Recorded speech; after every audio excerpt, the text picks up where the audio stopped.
अस्सलामुअलैकुम, नमस्ते जी, सत श्री अकाल एंड जय श्री राम।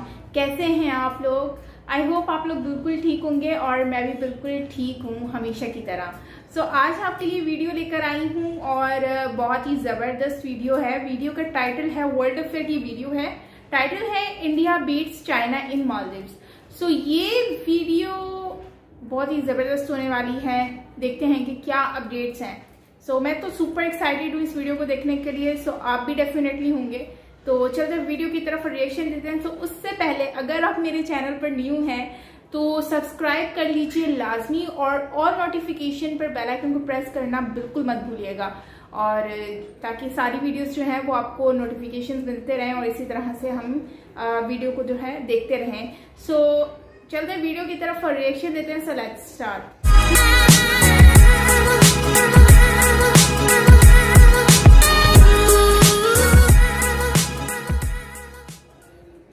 नमस्कार दोस्तों, वेलकम टू वर्ल्ड अफेयर्स। मैं हूं प्रशांत धवन और इस वीडियो में हम बात करने वाले हैं इंडिया की एक बहुत ही महत्वपूर्ण जीत के बारे में, एक डिप्लोमेटिक जीत के बारे में अगेंस्ट चाइना इन मालदीव्स। हाल ही में हमारे विदेश मंत्री गए हैं मालदीव्स। यहाँ पे आप देख पाएंगे ये इनकी एक फोटो है, और Maldives by the way map पे देखोगे यहाँ पर ये हमारा प्यारा भारत, यहाँ पे श्रीलंका है और ये है यहाँ पर मालदीव्स। और मालदीव्स में जाकर इन्होंने सिक्योर कर लिया है कि एक बहुत ही इंपॉर्टेंट मिलिट्री बेस मालदीव्स का इंडिया बनाएगा, ना कि चाइना। यहाँ पे आप देखेंगे इस पे आर्टिकल है द हिंदू का, India Maldives sign defence and security related pacts. और ये एक और आर्टिकल है डेक्कन हेराल्ड का, इंडिया पिप्स चाइना, इंडिया ने चाइना को पीछे छोड़ दिया और inks to develop support and maintain harbour at naval base in Maldives. तो डिस्कस करेंगे इस टॉपिक को। यहाँ पे हुआ क्या है, इंडिया ने किस तरीके से कई सालों की जो डिप्लोमेटिक मेहनत है इसको कंक्लूड किया है, बहुत कुछ आपको जानने को मिलेगा। So a lot to know, a lot to discuss as always, but before we begin, एक प्रश्न यहाँ पे मैं आपसे पूछूंगा मालदीव्स के बारे में। 4 स्टेटमेंट्स है रिगार्डिंग मालदीव्स, आपको बताना है कौन सी सही है कौन सी गलत है। फर्स्ट स्टेटमेंट ये कहती है कि मालदीव्स बना था एक इंडिपेंडेंट देश 1947 में। सेकंड स्टेटमेंट, मालदीव्स एशिया का सबसे छोटा देश है। थर्ड स्टेटमेंट, मालदीव्स बिम्स्टेक का पार्ट है। फोर्थ स्टेटमेंट, मालदीव्स एक सेकुलर देश है बाय देयर कॉन्स्टिट्यूशन। आंसर करो in the comment section below. सही आंसर मैं आपको दूंगा वीडियो के एंड में। और आप किसी भी एग्जाम की प्रिपरेशन कर रहे हैं, whether it is UPSC, SSC, bank, any examination, आप परचेज कर सकते हैं अनअकैडमी पे लाइव कोर्सेज। लाइव क्लास आपको मिलेगी, आप क्वेश्चन पुट अप कर पाएंगे। और ये जो प्राइस है आपका ओरिजिनल, ये पे मत कर देना, यूज करो यहाँ पर कोड PD10 और ये होगा आपका discounted price after the code. So use the code PD10 and save money. Now first of all, Maldives को एज ए कंट्री आपको समझना होगा, मालदीव्स की जियो पॉलिटिक्स आपको समझनी होगी। मालदीव्स में पहली बात तो कोई नौसेना नहीं है, कोई नेवी एग्जिस्ट मालदीव्स में करती नहीं है। इनका जो भी कोस्टल एरिया का डिफेंस है वो संभालता है इनका कोस्ट गार्ड। तो आप इससे समझ सकते हैं कि जब भी हम कहते हैं ना मालदीव्स का कोस्ट गार्ड, तो मतलब कि इनकी नेवी है। ऐसा मत समझना कि बस एक छोटी सी फोर्स होगी जो नेवी से काफ़ी कमज़ोर है, नहीं, this is pretty much their central defence force. और मालदीव्स का जो कोस्ट गार्ड है इसकी इंपॉर्टेंस इंडिया काफ़ी हद तक समझता है, इसलिए इंडिया ने काफ़ी बार इनको अगर कोई इंपॉर्टेंट पेट्रोल बोट चाहिए, कोई इंपॉर्टेंट एयरक्राफ्ट चाहिए, कुछ भी चाहिए, वेपन चाहिए, इंडिया ने हमेशा इनके कोस्ट गार्ड को वेल सप्लाइड रखा है। मगर पिछले 7-8 साल से मालदीव्स की जो डिफेंस फोर्सेस हैं ये चाहती थी कि इंडिया एक बहुत ही इंपॉर्टेंट मिलिट्री बेस कंस्ट्रक्ट करे मालदीव्स के कैपिटल के बिल्कुल पास। ये इनके कोस्ट गार्ड के लिए बहुत ही इंपॉर्टेंट था। और मालदीव्स ने 2013 से ही भारत को कहना स्टार्ट कर दिया था कि प्लीज़ जो ये मिलिट्री बेस है ये जल्द से जल्द आप बनाइए, मतलब कि आप बेसिकली फाइनेंस करो, आप हमको पैसा दो, हम पैसा बाद में चुका देंगे, और अभी के लिए जो ये बेस है ये तैयार हो जाएगा। और ये बेस बनना कहाँ पे है ये मैं आपको दिखा देता हूँ एक बार प्रॉपर मैप से। सो यहाँ पे आप देख पाओगे, मैं जूम इन कर रहा हूँ, मालदीव्स बाय द वे यहाँ पे आपको दिखेगा। और हम जूम इन कर रहे हैं यहाँ पर उस आइलैंड पर जहाँ पे मालदीव्स चाहता है कि इंडिया बनाए एक मिलिट्री बेस, एक naval base to be exact. ये है UTF, इसकी फुल फॉर्म यहाँ पे आप देख पाएंगे। और आप नोटिस करेंगे कि ये जो टापू है ये माले के कितने करीब है। ये यहाँ पे है माले, ये है राजधानी मालदीव्स की। और जब मालदीव्स कह कहकर थक गया इंडिया को कि प्लीज़ इसको फाइनेंस करो, यहाँ पर एक नेवल बेस इंपॉर्टेंट है, फाइनली चाइना यहाँ पर पिक्चर में आ गया। और 2015 में चाइना ने यहाँ पर ऑफर दी कि क्यों ना हम आपका जो ये मिलिट्री बेस है हम ये डेवलप कर लें, आप इंडिया से इसके लिए लोन मत लो। उसके बाद से इंडिया अचानक से जाग गया। इंडिया ने कहा कि नहीं, हम चाहते हैं कि हम इस प्रोजेक्ट में बने रहें। और इंडिया और चाइना के बीच में कई सालों तक डिप्लोमेटिक कंपटीशन चल रहा था with in the country of Maldives कि ये नेवल बेस कौन कंस्ट्रक्ट करेगा। मगर इंडिया की लाख कोशिश करने के बाद भी जो एडवांटेज था वो था चाइना के पास, क्योंकि उस वक्त मालदीव्स के जो प्रेसिडेंट थे अब्दुल्ला यमीन, ये बहुत ज़्यादा एंटी इंडिया थे और ये लगातार हर महीने और ज़्यादा प्रो चाइना बनते गए। चाइना ने इनको बहुत फेवर दिए, इनकी काफ़ी हेल्प करी और उसके बदले में इन्होंने मालदीव्स का एक आइलैंड गिरवी रख दिया चाइना को। ये आइलैंड कौन सा आइलैंड है? ये है फेडू फिनोलू आइलैंड। और जी हाँ बिल्कुल, चाइना के पास आज के समय मालदीव्स का एक टापू है 50 साल की लीज के लिए। हम्बनटोटा पोर्ट 99 ईयर्स की लीज के लिए और ये 50 साल की लीज के लिए। अब यहाँ पे आप पूछेंगे वेल अब ठीक है, उन्होंने श्रीलंका में हम्बनटोटा पोर्ट को एक्वायर कर ही लिया तो इसकी क्या आवश्यकता है, दोनों पास में ही तो है। एक्चुअली नहीं, दोनों में हज़ारों किलोमीटर का डिफरेंस है। ये मैं आपको दिखाता हूँ फिर से मैप पे, इससे आप समझ पाएंगे कि चाइना ने किस तरीके से स्ट्रिंग ऑफ पर्ल्स बनाई है अराउंड इंडिया। ना यहाँ पे आप अगर देखेंगे, ये मैं जूम इन कर रहा हूँ फेडू फिनोलू आइलैंड की तरफ। मालदीव्स का जो बिल्कुल साउथ में आइलैंड है ना, यहाँ पे आपको मिलेगा फेडू आइलैंड। और ये एक्वायर करने के बाद देखो चाइना को बहुत ही बड़ा एडवांटेज मिला इन द रीजन। सबसे पहली बात तो बहुत ही सस्ते में ये आइलैंड लीज पर दे दिया गया टू चाइना और ये है आज के समय चाइना की एक सरकारी कंपनी के पास। और कोई बड़ी बात नहीं है कि इन द फ्यूचर चाइना यहाँ पर एक नेवल बेस बनाकर अपनी सबमरीन्स को भी डॉक करना स्टार्ट कर दे। मालदीव चाहे कहता रहे कि हमने इनको अलाउ किया नहीं है, मगर चाइना सीक्रेटली बहुत ही आसानी से कर सकता है। और यहाँ पर एक एयरपोर्ट भी है, यहाँ पे आप देख पाओगे, ये है गान इंटरनेशनल एयरपोर्ट। इस आइलैंड का चाइना को मिल जाना एक ह्यूज ब्लंडर था इंडिया की तरफ से। और मुझे याद है 2016 में जब चाइना को आइलैंड मिला तो कई देश, इवन मैं कहूँगा ब्रिटेन, यूएस, ये सब इंडिया की फॉरेन पॉलिसी से नाराज थे। ये कह रहे थे कि क्या ब्लंडर कर दिया इंडिया ने। एक बहुत ही इंपॉर्टेंट देश मालदीव्स, उसका एक critical island almost in the centre of the Indian ocean, ये मिल चुका है अब चाइना को। और अब यहाँ पर ये भी देखोगे कि ये जो आइलैंड है ये हम्बनटोटा से कितना दूर है। इससे आप समझ पाएंगे कि हम्बनटोटा मिलने के बावजूद चाइना ने ये आइलैंड एक्वायर करने का फैसला क्यों किया। Hambantota port by the way यहाँ पे है, ये 99 साल के लिए चाइना के पास है, ठीक है। हम्बनटोटा ये हो गया। फिर उसके बाद म्यांमार में भी इनका एक पोर्ट है जो आज के समय जिस पर चाइना काम कर रहा है, सितवे पोर्ट के पास। यहाँ पे आप देख पाओगे जो म्यांमार में चाइना का पोर्ट है बाय द वे, इसका नाम है कयापकू पोर्ट। तो स्ट्रिंग ऑफ पर्ल्स थ्योरी बिल्कुल एक रियलिटी है। चाइना ने आज के समय आप अगर देखो प्रॉपरली इंडिया को घेरा। यहाँ पर एक पोर्ट यहाँ पर, फिर हम्बनटोटा में, फिर मालदीव्स में भी यहाँ पर कंट्रोल।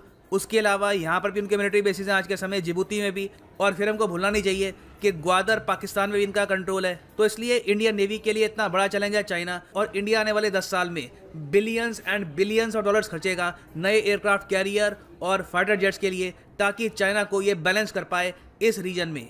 सो वापस अगर आए मालदीव्स पे हम, तो फिनोलू आइलैंड चाहे एक बार को चाइना को मिल गया हो फॉर जस्ट $4 मिलियन। इसमें माना जाता है कि अब्दुल्ला यमीन ने हैवी करप्शन किया था। इनको पर्सनल बेनिफिट चाइना ने बहुत दिए हैं और इसके बदले में इन्होंने ये $4 मिलियन के लिए लीज पर दे दिया ये टापू। खैर ये डिजास्टर हो गया। अगला डिजास्टर ये हो सकता था कि बिल्कुल मालदीव्स की जो कैपिटल है उसके पास में जो नेवल बेस है ये भी कंस्ट्रक्ट कर दे चाइना। और एक सीक्रेट डील यहाँ पर ये ऐड कर दे कि हमेशा चाइना के कुछ सोल्जर्स, कुछ चॉपर्स, कुछ ना कुछ मिलिट्री यूनिट हमेशा अवेलेबल रहेगा इस नेवल बेस में किसी रीजन के लिए। इसको रोकना भारत के लिए बहुत ही इंपॉर्टेंट था और ये सक्सेसफुली किया है एस जयशंकर ने। यहाँ पे आप देखोगे इनकी ट्वीट है, ग्लैड टू साइन, मुझे बहुत खुशी है कि मैंने मालदीव्स के जो डिफेंस मिनिस्टर हैं इनके साथ यूटीएफ जो जगह का नाम है जो कैपिटल के पास बनेगा naval base, UTF harbour project agreement sign कर लिया है। ये स्ट्रेंथन करेगा, मजबूत करेगा मालदीव्स के कोस्ट गार्ड को, जो इनकी नेवी ही है आप समझ लो। और इससे in the future HADR effort में भी हेल्प मिलेगी। HADR क्या होता है? HADR मतलब कि कल को अगर कोई साइक्लोन आ गया, सुनामी आ गई, human assistance and disaster relief, तो ये एस्पेक्ट भी जोड़ दिया गया। मगर मेन यहाँ पे कंपोनेंट था चाइना को बीट करना यूटीएफ हार्बर प्रोजेक्ट पे, जो इंडिया ने कर लिया है सक्सेसफुली। अब यहाँ पे आप पूछ सकते हैं कि जयशंकर साहब ने क्या किया, बस बातों से बना लिया? नहीं, देखिए बहुत ही रूथलेस दुनिया है, स्पेशली इन जियो पॉलिटिक्स। जो ये छोटे देश हैं, मॉरिशस, मालदीव्स, इवन कुछ हद तक मैं कहूँगा श्रीलंका, इन सबको पता है कि इनकी वैल्यू क्या है। जो बड़े देश हैं इनकी मजबूरियाँ क्या हैं। ये $1 मिलियन के लिए अच्छे से प्रेशराइज करती है बड़ी कंट्रीज़ को और फिर मैक्सिमम बेनिफिट उठाती हैं फ्रॉम इंडिया और चाइना। और यहाँ पर भी सेम हुआ है। इस एग्रीमेंट पर मालदीव्स के साइन के लिए इंडिया को बहुत कुछ देना पड़ा। पहले तो इंडिया ने ये कहा है कि $50 मिलियन का लो लाइन ऑफ क्रेडिट, तुमको अगर कोई डिफेंस इक्विपमेंट चाहिए वो इंडिया से परचेज कर सकते हो लोन के रूप में, और बहुत ही सॉफ्ट लोन होगा, बहुत ही लंबे समय तक आपको पे करना है, तो 50 मिलियन का लाइन ऑफ क्रेडिट। उसके पहले आप अगर जाओ तो इंडिया ने ये भी प्रॉमिस किया मालदीव्स को कि $500 मिलियन का, करीब आप कह सकते हैं रफली 3700 करोड़ रुपीस का एक बहुत ही बड़ा ब्रिज बनाएगा इंडिया मालदीव्स में। ये भी हमको करना पड़ रहा है अचानक से, हम नहीं करेंगे तो चाइना कर लेगा। उस सब के अलावा कई और तोहफे हैं मालदीव्स के लिए, जैसे इनके देश में जो क्रिकेट स्टेडियम है ये भी इंडिया बनाएगा यहाँ पर। ऑलमोस्ट ये गिफ्ट होगा, ये लोन का पार्ट नहीं है, ये बस एक गिफ्ट है, इसमें भी मिलियन खर्च होंगे। और इन टोटल आप अगर देखो तो भारत की जो फाइनेंशियल एड है माले को, मतलब कि मालदीव्स को, ये पहुंच गई है $2 बिलियन के भी ऊपर, मतलब कि 15,000 करोड़ रुपए के भी ऊपर। अब यहाँ पे आप कह सकते हैं वेल ठीक है, इंडिया ने ये सब पैसा खर्चा, मगर अब इंश्योर हो चुका है कि मालदीव्स में चाइना का इन्फ्लुएंस नहीं आएगा। अब देखो अभी के लिए तो इंडिया ने इंश्योर कर लिया है कि 5-6 साल तक तो चाइना का इन्फ्लुएंस मालदीव्स में नहीं बढ़ेगा। मगर आप सोच कर देखो कि चाइना तो दोनों तरफ से जीतता है यहाँ पर। अगर इनको यहाँ पर और टापू मिलते तो चाइना का एडवांटेज है, और अगर भारत बिलियंस ऑफ डॉलर्स खर्च करके मालदीव्स में ये आइलैंड बचा लेता है तब भी चाइना की विक्ट्री है। इन्होंने कॉस्ट इम्पोज कर इंडिया पर। आज के समय फॉरेन एक्सचेंज रिजर्व किसके पास है? चाइना के पास है। इंडिया के पास उतने बिल्कुल भी नहीं है जितने चाइना के पास है। तो तब भी ये लोग कॉस्ट इम्पोज कर रहे हैं कि एक बार को ठीक है आपने अपना नेबरहुड बचा लिया, तब भी आपको बिलियन खर्च करने पड़े, जिससे आपका फिस्कल डेफिसिट ही बढ़ेगा इन द फ्यूचर। तो ये देखिए चाइना का लॉन्ग गेम है, मगर फॉर द टाइम बिंग हम यही कहेंगे कि एक डिप्लोमेटिक जीत तो इंडिया की यहाँ पर हुई है। मालदीव्स का जो बहुत ही इंपॉर्टेंट नेवल बेस है ये बनाएगा अब भारत। सो वापस आते हैं अपने क्वेश्चन पे अबाउट मालदीव्स। कौन सी स्टेटमेंट सही है यहाँ पे about the country of Maldives? First statement गलत है, क्योंकि मालदीव्स एक इंडिपेंडेंट देश बना था 1965 में। जी हाँ, काफी लेट। उसके बाद जो थर्ड स्टेटमेंट है कि मालदीव्स मेंबर है बिम्स्टेक का, ये गलत है। Maldives is not a member of BIMSTEC. फिर जो फोर्थ स्टेटमेंट है कि मालदीव्स है एक सेकुलर देश, ये भी गलत है। मालदीव्स का स्टेट रिलीजन है इस्लाम। अकेली सही स्टेटमेंट है यहाँ पर स्टेटमेंट 2। मालदीव्स बिल्कुल एशिया का सबसे छोटा देश है by land area. Second number पे है सिंगापुर और उसके बाद है बहरीन। तो ये है अंत इस वीडियो का। उम्मीद करता हूँ काफ़ी कुछ आपको जानने को मिला होगा।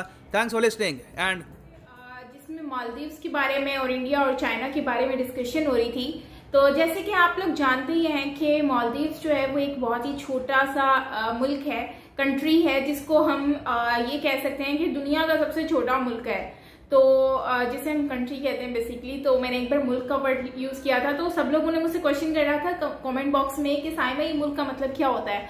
तो एनीवेज कंट्री है जो कि पूरी दुनिया में सबसे छोटी हम कंट्री कह सकते हैं, और एशिया की भी सबसे छोटी कंट्री है। तो उसमें ये है कि इस कंट्री को मैंने इसके बारे में और भी बहुत सारी चीजें सुननी थी, जिसमें लोग ये भी कह रहे थे, कुछ फ्रेंड्स, इंडियन फ्रेंड्स ही थे जिन्होंने ये भी कहा था कि मालदीव्स जो है वो इंडिया का पार्ट है, और बहुत जल्द मालदीव्स जो है इंडिया के अंडर में हो जाएगा। इस तरह का भी कुछ सुनने में स्टेटमेंट आ रहे थे। एनीवेज ये मुझे कुछ फ्रेंड्स थे जिन्होंने मुझसे शेयर किया था ये भी। बाकी स्टेटमेंट इस तरह का मैंने कोई वीडियो में नहीं देखा था। तो बात कर रही हूँ वीडियो की। तो वीडियो में बेसिकली चाइना ने जहां तक देखें श्रीलंका में, म्यांमार में, और भी बहुत सारी कंट्रीज में, पाकिस्तान में, और मतलब हर जगह पर अपना जो पोर्ट बना के रखा हुआ है। तो इस चीज से तो ये साफ होता है कि चाइना बहुत चालाक है और होशियारी कर रहा है हर चीज में अपने आप को सेट करने की। और क्योंकि इन सब पोर्ट के दरमियान में कौन आता है? भारत से। और चाइना को सबसे बड़ा इशू क्या है? भारत से इशू है। एक तो ये चीज हो गई। दूसरी ये कि मालदीव्स बच गया था, तो मालदीव्स में भी ये चाह रहे हैं कि ये लोग इन हो जाएं, जिससे ये होगा कि मालदीव से तो और ज्यादा अच्छा फायदा हो जाएगा, जो कि मतलब कि हर तरह से वो घेर लेंगे। एक तो ये चीज हो गई। चाइना वैसे इस चीज में बहुत होशियार है, और वैसे बजट के लिहाज से भी आपको पता ही है कि बहुत ही होशियार हैं ये लोग। तो चाइना जो है वो बेसिकली उसने बहुत कुछ सोचा हुआ है, हर जगह पर अपनी जगह बनाने का, सबको लोन देने की कोशिश में लगा हुआ है कि लोन दूंगा, कर्जा आएगा, कर्जा बढ़ेगा, उस पैसे नहीं चुका पाएंगे तो हम लोग जो है वहां पर कब्जा कर सकते हैं। एक तो ये चीज बहुत ही ज्यादा हो जाती है, जो कि हमें नॉर्मली डेज में देखने को भी मिलती है। और इसके अलावा अभी जैसे कि इन्होंने सीपैक भी बना दिया है, तो सीपैक से भी ये होगा कि अब सीपैक का भी सुना है कि फुल जो इसका बजट है वो सारा चाइना की तरफ से लगाया जा रहा है। तो लेकिन ये है कि पाकिस्तान को उसको पे करना होगा। अब इसकी कंफर्मेशन तो आप लोग भी बता सकते हैं, जो भी आपकी इन्फॉर्मेशन हो आप मुझसे शेयर कीजिएगा। लेकिन एक बात है कि पाकिस्तान तो इतनी जल्दी कर्जा चुका नहीं सकता। ये क्या कुछ भी नहीं चुका सकता? आधी से ज्यादा चीजें हमारी पाकिस्तान की चीजें कर्जे में है। मैं अपनी ही कंट्री से हिसाब दे रही हूँ, आइडिया लगा रही हूँ, क्योंकि दूसरी कंट्री से हम बाद में बात करें, पहले अपनी कंट्री का बात करते हैं कि हमारी कंट्री की कितनी चीजें गिरवी हैं। अभी फातिमा जिन्ना पार्क आपने देखा होगा, इस्लामाबाद में बहुत ही बड़ा पार्क है, तो उसको इन्होंने गिरवी रख लिया है। तो हर चीज हमारी जो है वो गिरवी है। अब ये इसकी बात कर लें, ये जो हमारा बना हुआ है, और इसके अलावा मालदीव में भी अभी अपना कदम जमाने की कोशिश में लगे हुए हैं। तो चाइना का बेसिकली जहां तक मुझे आइडिया हो रहा है, ये ना सिर्फ हमारे एशिया में बल्कि पूरी दुनिया में अपना जो है अपने आप को स्ट्रॉन्ग करने की कोशिश में लगा हुआ है। हर जगह पर अपनी जगह बनाने की कोशिश में लगा हुआ है। और इस चीज में अगर ये है कि चाइना हर जगह पर खुद को बना ले, और सोचें चाइना एक ऐसी कंट्री है जिसमें इन लोगों के ना तो अपने लोगों को आज़ादी हासिल है, ना इन लोगों को अपनी सहूलतें हासिल हैं। अब वहाँ पर आप फेसबुक वगैरह, इंटरनेट, सोशल मीडिया वगैरह यूज़ नहीं कर सकते, ट्विटर तक यूज़ नहीं कर सकते। इस तरह से इन्होंने अपने लोगों को बनाया हुआ है। और ज़्यादातर मैंने देखा है कि ये लोग आउट ऑफ कंट्री भी इतना ज़्यादा मैंने इनको देखा नहीं है जाते हुए। अगर गए हैं तो जहाँ जहाँ इनके प्रोजेक्ट्स चल रहे हैं, जैसे पाकिस्तान में चल रहा है या फिर कुछ और जगह पर, तो वहां पर ये आपको बहुत ज्यादा नजर आएंगे। तो ये सारी चीजें हैं।